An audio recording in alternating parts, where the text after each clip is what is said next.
Developing tonight, new fallout from controversial remarks from conservative commentator Ann Coulter. She's calling for a 10-year freeze on all immigration into the United States. And you may have heard she got a little attention last week for this exchange with anchor Jorge Ramos. We were bringing in cultures where child rape is the norm, where honor killings are the norm. You cannot say that the majority of immigrants... The concept of litter, our national parks are being overrun. If you don't want to be killed by ISIS, don't go to Syria. If you don't want to be killed by a Mexican, there's nothing I can tell you. There are cultures that are obviously deficient, and if they weren't deficient, you wouldn't be sitting in America interviewing me. I'd be sitting in Mexico. When you bring the people here, you bring those cultures here. That includes honor killings. It includes uncles raping their nieces. It includes dumping litter all over. I read the whole book. It includes not paying your taxes. It includes paying bribes to government officials. That isn't our culture. Ann Coulter is here, a conservative commentator, attorney, and author of the new book, Adios, America, the left's plan to turn our country into a third world hellhole. She's always afraid to tell us how she really feels, especially in her book covers. Ann, good to see you. Good to be here. So, of course, no sooner had those words come out of your mouth than everybody said, you are afraid of the browning of America, racist, bigot, and the terms went on and on. Yes, but they won't say it to my face because few are brave enough to interview me. So I thank Jorge Ramos for that. No, I mean, the browning of America phrase, that isn't my phrase. Obviously, these people aren't reading liberal magazines, web pages, or watching MSNBC. This is something that is constantly celebrated on the left. Ha ha, white America, you're dying off, and that's it. Then liberal policies win. Well, first of all, this was a specific plan to change the demographics in America in a way no country has ever been changed. Whose plan? Well, Teddy Kennedy's, the 1965 Immigration Act, and it was backed by a lot of Democrats, whom I quote in the book, lying the about Democratic voting rules?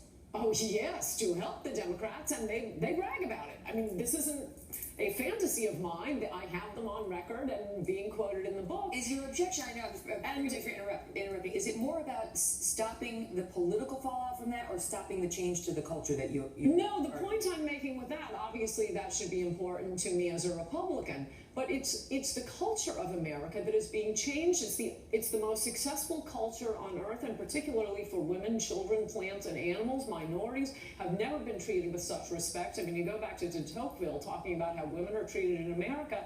American women are about to find out you never had it so good as with American men, because no other cultures are like this. You have, in fact, one of the things I make fun of in the book about how the media always hides. It's spot the immigrant in this or that, heinous crime story about a gang rape, child rape, incest rape. Even the New York Post did it a few days ago with a gang rape of a 12-year-old in England. Headline is, schoolgirl raped by 60 men. Boy, men are awful in England. And then even reading closely, you will find out perhaps that they're Asian. Oh, are they Chinese? Are they Korean? No, of course, they are Muslim men. It's the Pakistanis. It's been going on and on and on, raping these British girls, but you will not find it in the media. You certainly won't find it in the American media. Actually, the British media is where I ended up finding the truth about a lot of these stories. It is being hidden. This was done intentionally to our country without checking with the American people.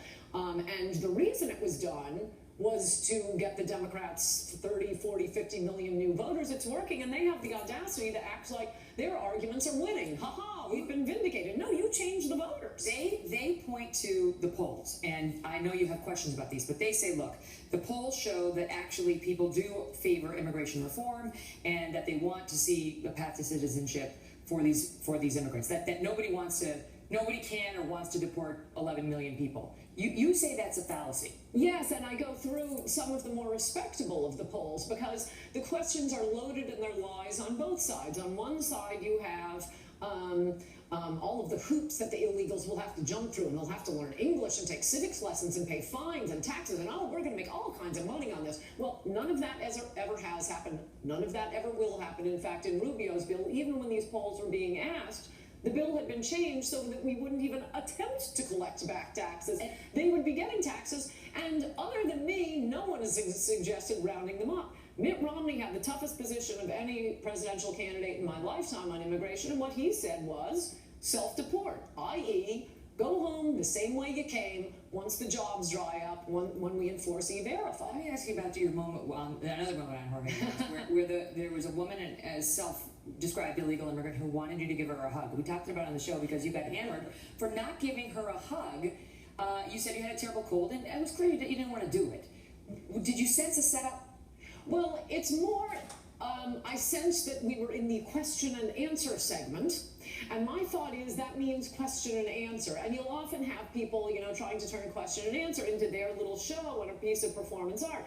I mean, the truth of the matter was, what I told her, I'm still sick right now. I was even more sick a week ago. I was coughing throughout that interview. If I had hugged her, it would have been Coulter infects illegal alien. We talked about it on the show with Howie, because I remember seeing them throw the pie at you. I mean, you're up there giving a remark. You have to be somewhat reticent when you get up there and a stranger wants you to do something and there's a camera rolling. There's no hugging. Right? There's no hugging. Right? I have the same rule, at least on camera, not in a way where you don't know the person, and it could be a setup. You don't know where it's going to go. Oh, yeah, no, it has nothing to do with the person being an illegal immigrant. It has to do with cameras rolling, and anything can happen.